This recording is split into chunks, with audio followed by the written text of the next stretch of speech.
Donc, bonjour. D'abord, merci à Pilar et à toi, Jean-Marie, pour l'organisation de la journée des études. Donc, tu as introduit le texte, donc je vais vous présenter à présent les 3 raisons justement pour lesquelles j'ai choisi de travailler sur ce texte-là.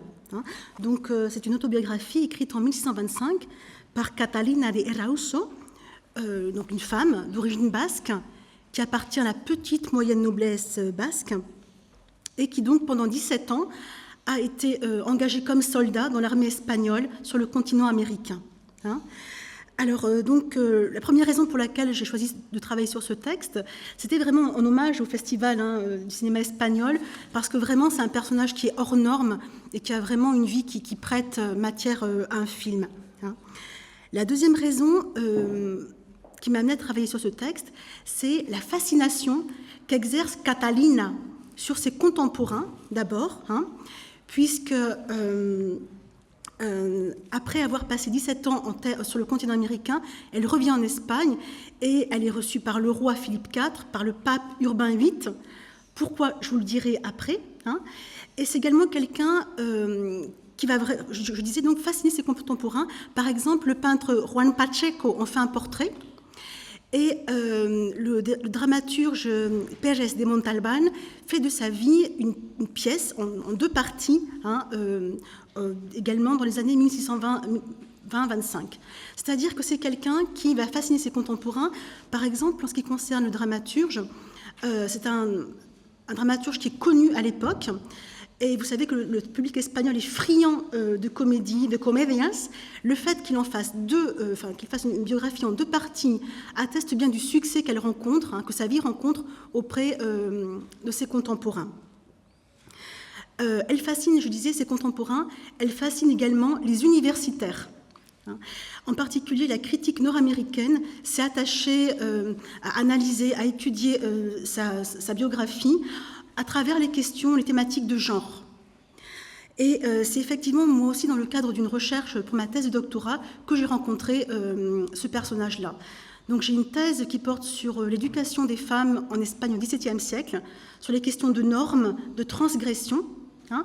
Et j'ai également analysé en parallèle la façon dont le théâtre représente ces questions-là.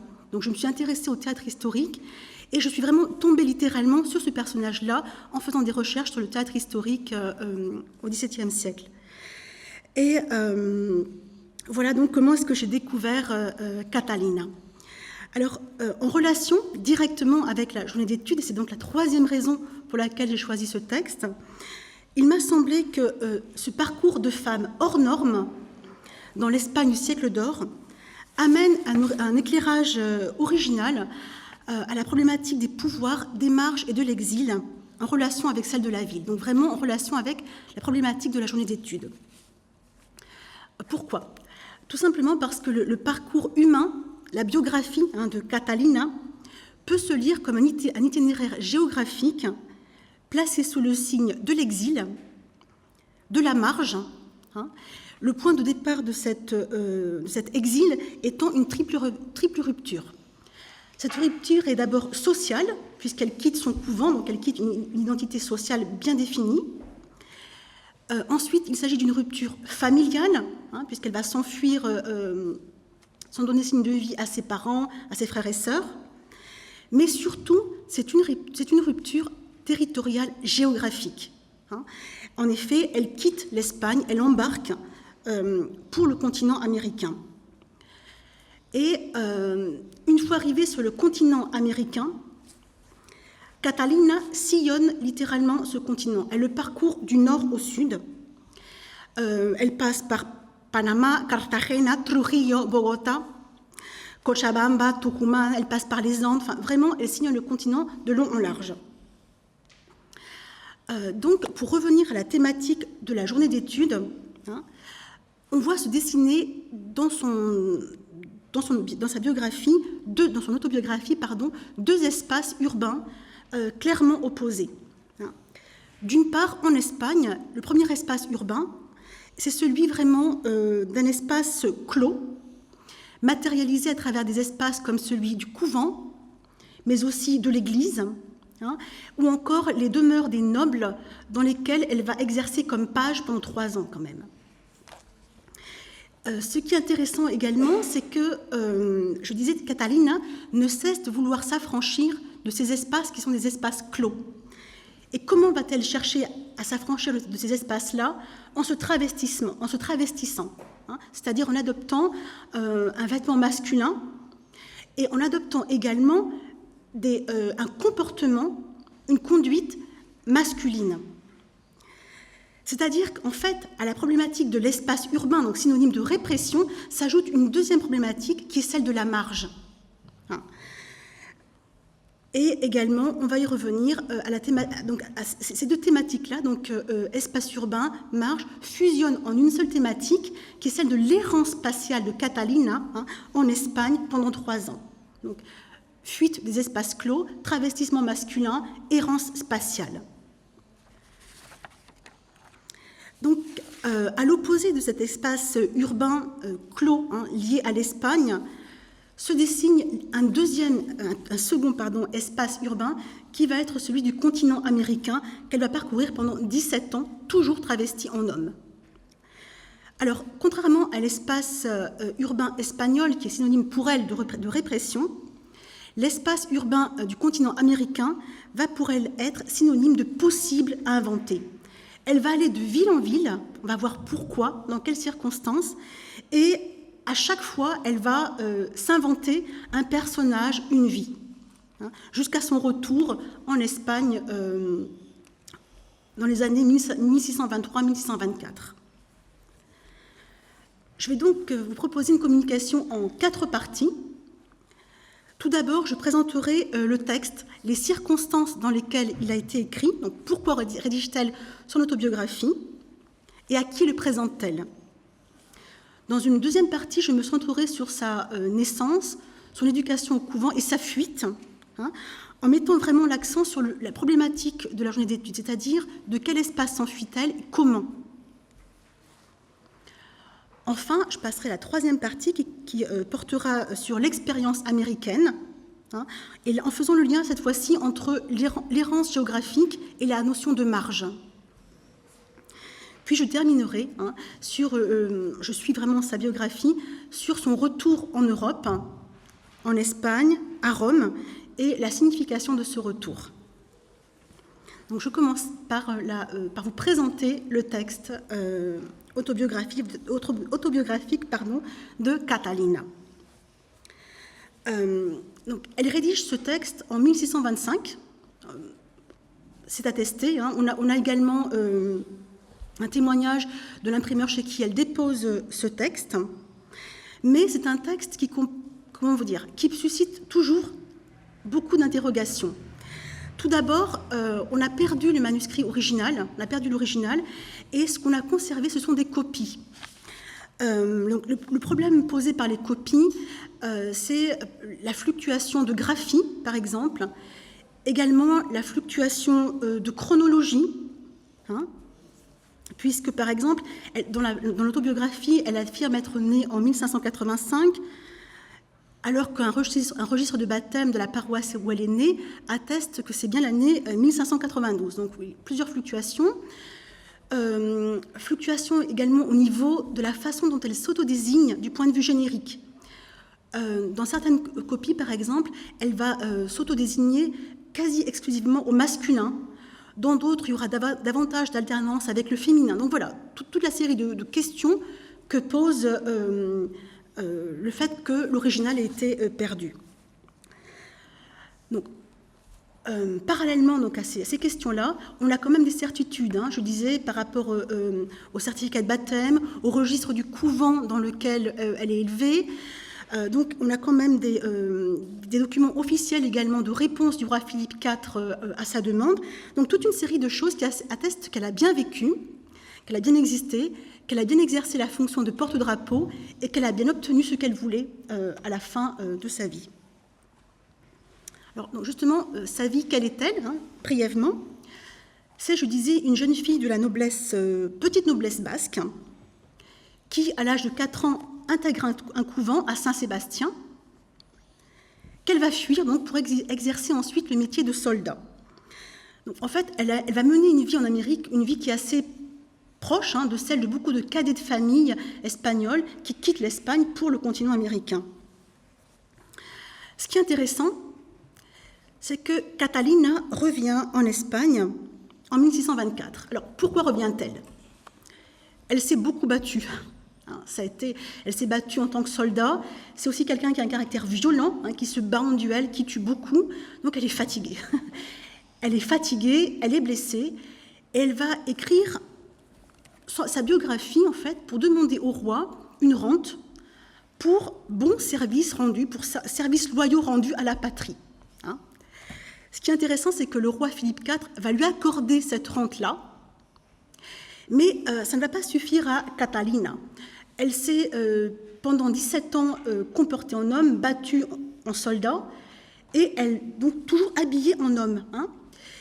À l'époque, au XVIIe siècle en Espagne, vous imaginez bien que être vêtue en homme, en soldat pour une femme, ça pose problème. Elle tient à cet aspect identitaire-là, très fortement. Donc, elle va voir le pape Urbain VIII à Rome et lui demande l'autorisation de continuer à s'habiller en homme. Et il va lui accorder cette autorisation-là. D'ailleurs, sur le portrait, elle est effectivement habillée en homme. Cette reconnaissance identitaire-là est également attestée par le testament de sa mère. Donc, Catalina a des parents qui vont décéder à une dizaine d'années d'intervalle. Et lorsque sa mère rédige son testament, elle va désigner Catalina comme homme, comme fils, et non plus comme fille, ce qui était le cas du testament de son père, rédigé une dizaine d'années plus tôt.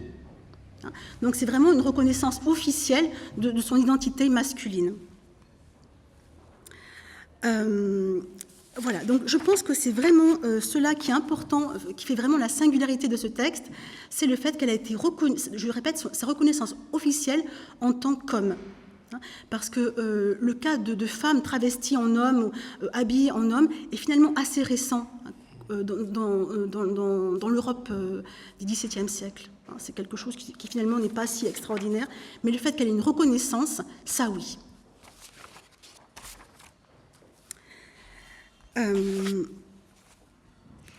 Donc, après avoir présenté le texte, je passe donc à la présentation de la première partie de sa vie, naissance, éducation et fuite.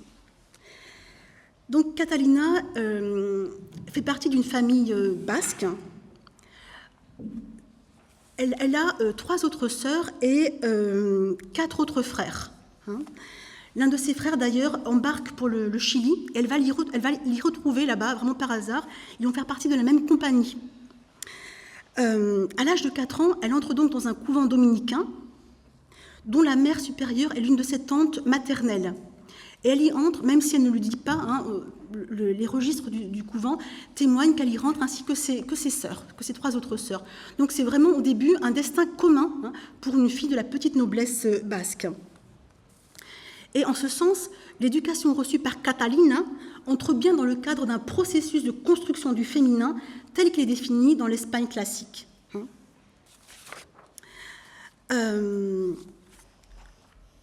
Alors, quel va être l'élément qui va déclencher sa fuite? L'élément qui déclenche sa fuite, c'est ses 15 ans. Elle a 15 ans et socialement, que va-t-il se passer? Elle le dit précisément, se trató de mi profesión. Là, il se pose la question de son avenir. Qu'est-ce qu'on va faire de Catalina? Elle a 15 ans. À 15 ans, en Espagne, pour une fille de la petite noblesse, l'avenir, le futur se résume à 2 options. On la marie ou on la laisse au couvent. Que va-t-il se passer pour Catalina? Elle a déjà 3 sœurs. Donc le premier problème, si on la marie, c'est la question de la dot. Ça coûte cher, elles sont 3, premier problème. Le deuxième problème, c'est qu'elle n'est pas très jolie. C'est un euphémisme, elle a un physique plutôt ingrat. Donc, dans la recherche d'un mari, ça pose également problème. Et troisième problème, surtout, c'est son caractère. C'est quelqu'un qui a un caractère assez impulsif, qui s'emporte. C'est-à-dire que, du point de vue du caractère, ce n'est pas du tout quelqu'un qui va se soumettre ou qui va obéir. Or, Pour une fille, dans l'Espagne classique, l'obéissance est un mot-clé dans l'éducation. Le premier devoir des enfants, puis après filles ou garçons, c'est l'obéissance au père. Et pour les filles, une fois mariées, c'est l'obéissance au mari.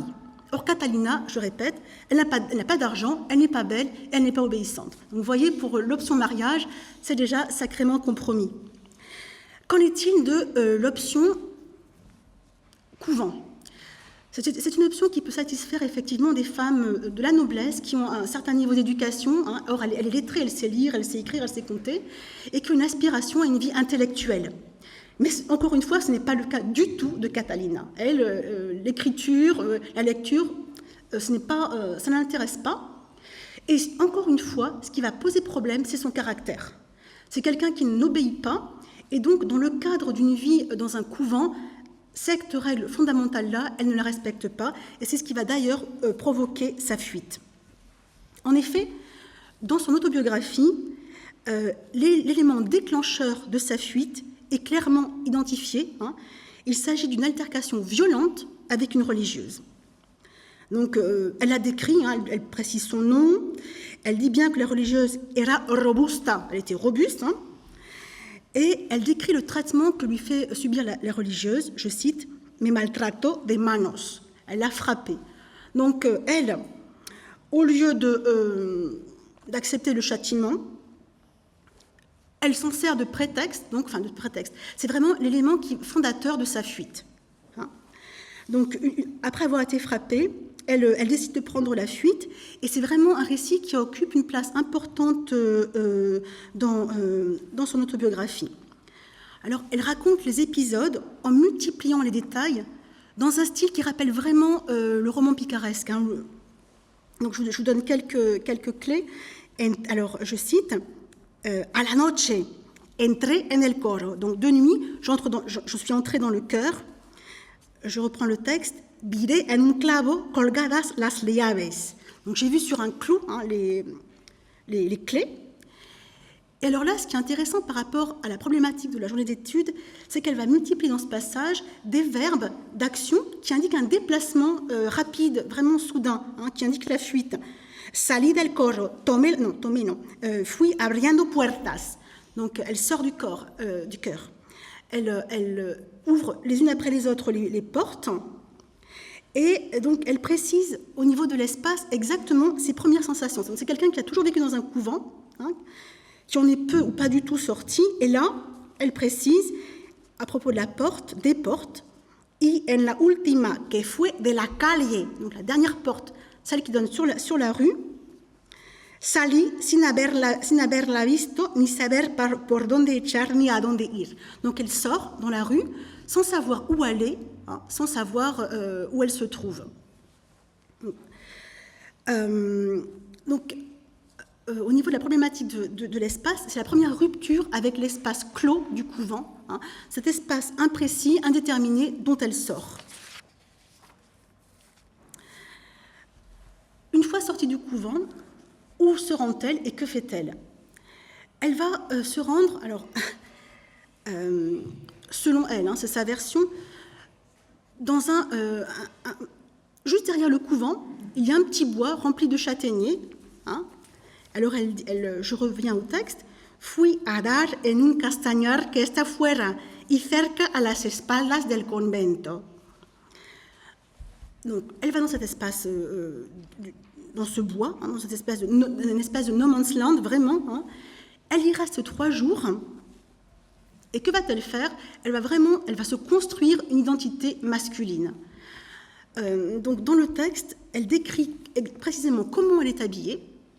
Donc, elle porte une robe bleue, elle est encore novice, donc de novice, un vêtement religieux, dont à partir duquel elle va se confectionner des chausses, un pourpoint.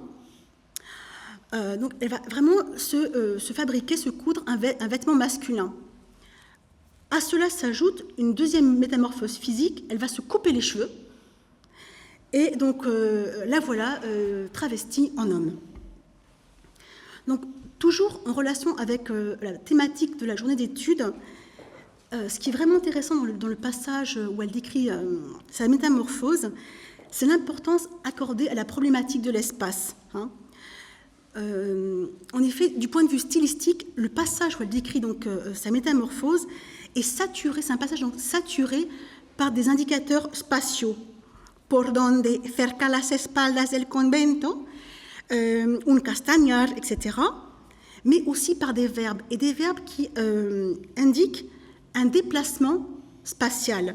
Je cite, tiré no sé por donde, eché no sé por donde, fui calando caminos, pasando lugares. Donc, le passage à la marge, ce glissement vers la marge sociale, identitaire, se fait également à travers cette errance, ces déplacements dans l'espace.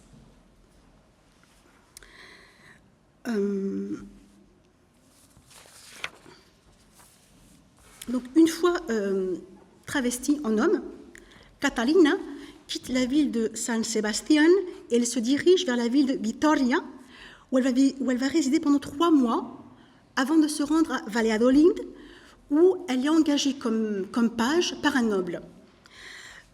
Son ancrage toujours plus fort dans une identité masculine se marque par le fait qu'elle emprunte un nom masculin, Francisco Loyola,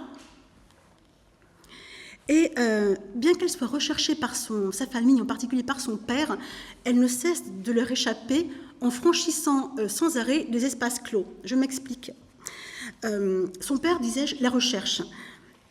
Elle décrit une scène où son père se rend dans la demeure où elle réside en tant que page. Son père et elle se retrouvent dans la même pièce, mais il ne la reconnaît pas. Pendant que son père parle au noble, et lui raconte qu'il cherche sa fille, il la cherche partout, elle s'en va. Elle s'en va, elle garde son travestissement masculin, elle s'en va, se bat avec quelques jeunes garçons, fait un peu de prison, et elle repart. Donc vraiment, à chaque fois, il y a, tant qu'elle est en Espagne, cette espèce de succession d'espaces, le couvent, l'église, les demeures des nobles, dont à chaque fois, elle s'affranchit. Donc, elle reste 3 ans en Espagne, elle reste autour de San Sebastián, Vitoria, elle reste quand même dans cette région-là. Et 3 ans après sa fuite initiale, elle revient dans son couvent d'origine. Elle revient, elle assiste à la messe, et là c'est toujours ce qu'elle décrit, à la messe assiste aussi sa mère qui ne la reconnaît pas. Donc, dans l'autobiographie, elle décrit l'échange de regards entre sa mère et elle, et quelques lignes plus loin, après avoir dit que sa mère ne l'a pas reconnue, elle s'embarque pour le continent américain. Donc, voilà. Du point de vue de l'espace, toujours pour en revenir à la problématique, cet espace de transition, tout à l'heure Jocelyne parlait de la mer comme espace initiatique, donc l'apparition, je disais, de cet espace de transition se marque à travers l'apparition d'un nouvel espace qui est celui du port d'où elle embarque et de la mer qu'elle franchit. Toujours sous une identité masculine. Elle accoste sur le continent américain en 1603 et j'entame avec ce point-là la 3e partie qui concerne l'expérience de Catalina en terre américaine. Elle va travailler auprès d'un commerçant, d'un marchand, installé au Pérou, donc dans la ville de Samia. Et là, elle y acquiert vraiment une stabilité économique et sociale.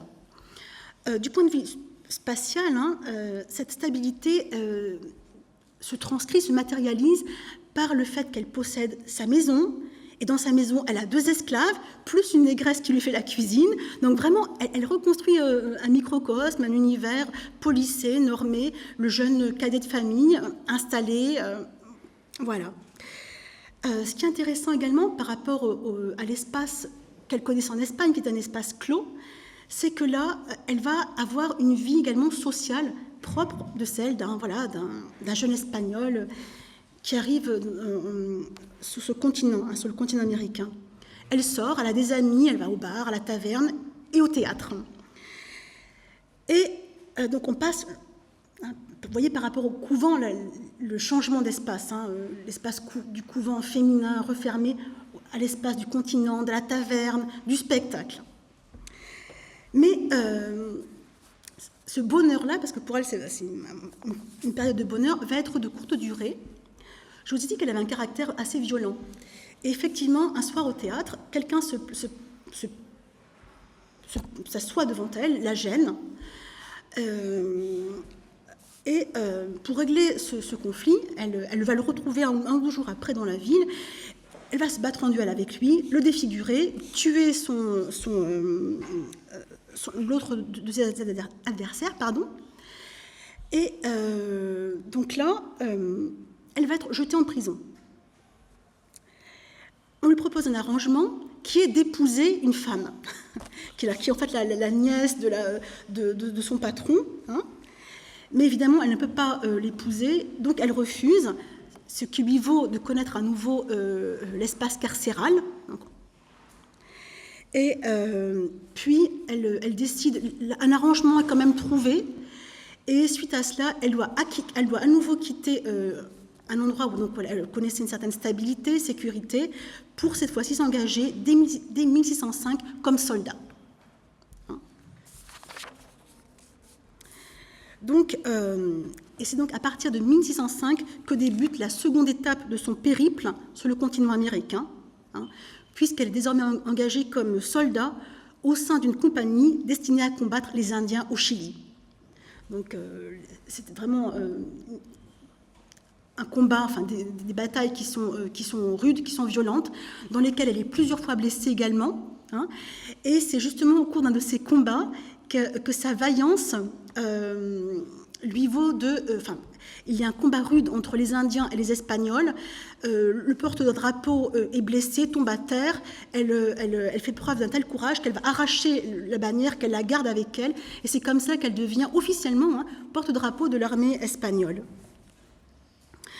D'ailleurs, lorsqu'elle est porte-drapeau, elle intègre la même compagnie que son frère Miguel de Erauso.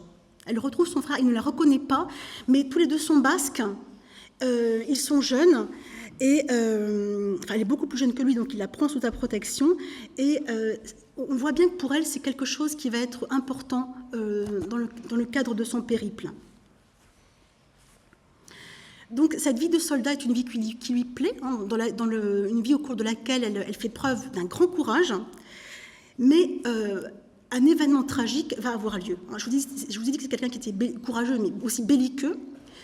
Elle va être à nouveau impliquée dans un duel, et de nuit, dans une rue obscure, obscure évidemment, mais je veux dire une rue désertée, une rue déserte, elle va à nouveau être impliquée dans un duel où elle va tuer son adversaire, mais aussi son frère, sans savoir qu'il s'agit de son frère.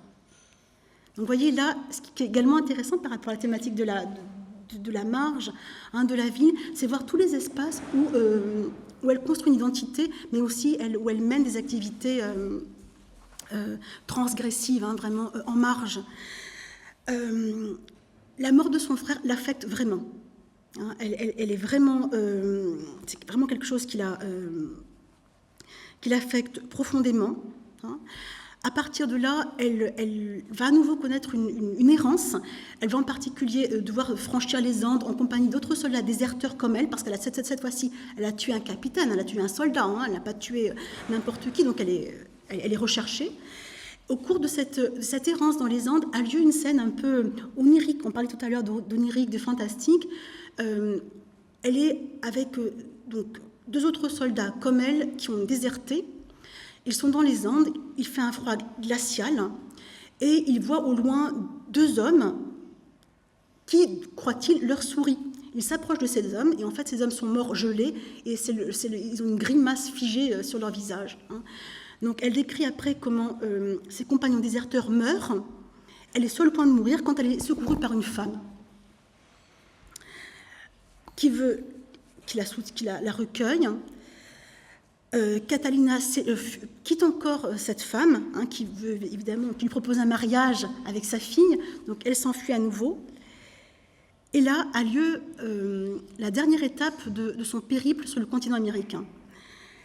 Elle est au Pérou dans une ville qui s'appelle Cusco, hein, où là, elle tue un homme qualifié, qu'on appelle El Nuevo Cid, le nouveau Cid, parce qu'il est grand, très fort. Il est grand, très fort, elle le tue, mais elle est, elle, aussi grièvement blessée.